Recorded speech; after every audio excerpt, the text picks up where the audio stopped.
Imagine being accused of a crime and having to prove your innocence by holding a red-hot iron. Welcome to medieval Europe, where justice was literally a trial by fire. In the Middle Ages, the legal system wasn't about evidence or witnesses like today. Instead, it was often based on what they called ordeals. These were physical tests believed to reveal divine judgment. If you passed, you were innocent. Fail, and you were guilty. One of the most bizarre was the ordeal of hot iron. The accused had to grasp a piece of red-hot iron and walk a certain distance. After a few days, their hand was examined. If the wounds were healing cleanly, it meant God had forgiven them, proving their innocence. But if the wounds were infected or not healing well, that was a bad sign. This wasn't just about hot irons. There were other strange ordeals too, like being thrown into a river tied up. If you sank, you were innocent because water was pure. If you floated, you were guilty and probably drowned. These methods might sound crazy now, but back then, people believed divine intervention was the ultimate judge. The ordeal system highlights how early societies struggled with justice and fairness without modern courts or forensic science. It's a reminder of how our ideas of truth and evidence have evolved over centuries. So next time you think your court case is tough, imagine having to survive fire or water to prove you didn't do it.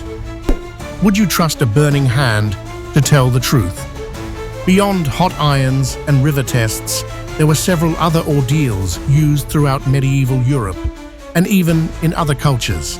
For example, the ordeal of cold water involved binding the accused and throwing them into a body of cold water.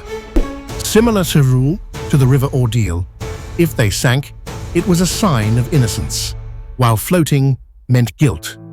There was also the ordeal of poison, where the accused had to ingest a toxic substance believed to be deadly unless the person was innocent and protected by divine power. The ordeal of the cross was another, where the accused had to hold out their arms in the shape of a cross for as long as possible. If they could endure the pain without lowering their arms, they were considered innocent. These tests were brutal and often arbitrary, relying heavily on the belief that God would not let an innocent person be harmed. However, the reality was that many innocent people suffered terribly or even died because of these ordeals. The procedures were often influenced by social status, local customs, and sometimes corruption. For example, the clergy who oversaw these ordeals might secretly help nobles pass their tests or rig the outcomes, while common folk faced harsher trials. The use of ordeals began to decline around the 12th and 13th centuries, especially after the Church officially condemned them. The development of more structured legal systems, including the use of juries and evidence, gradually replaced these dangerous and unreliable methods. The introduction of canon law and the influence of thinkers like St. Thomas Aquinas helped shift the focus from supernatural proof to rational investigation.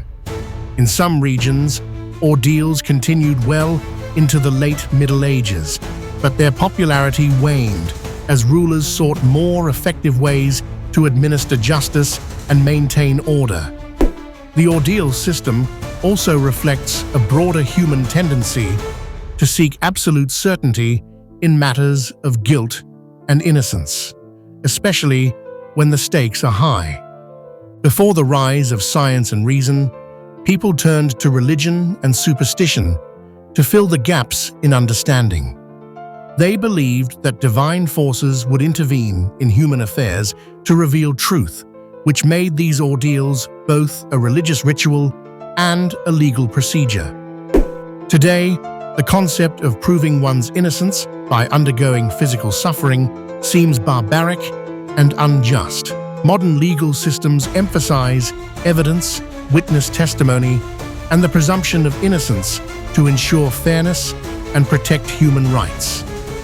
The history of ordeals reminds us how far we've come in creating systems that aim to balance justice with compassion. It also serves as a cautionary tale about the dangers of relying on unscientific methods to make life-altering decisions.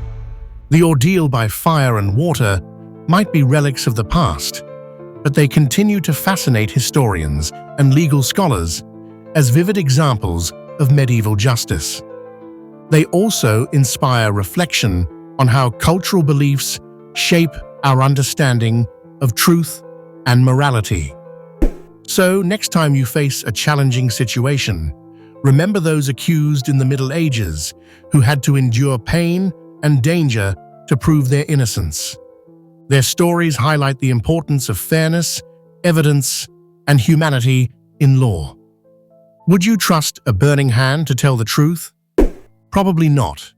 And thankfully, you don't have to.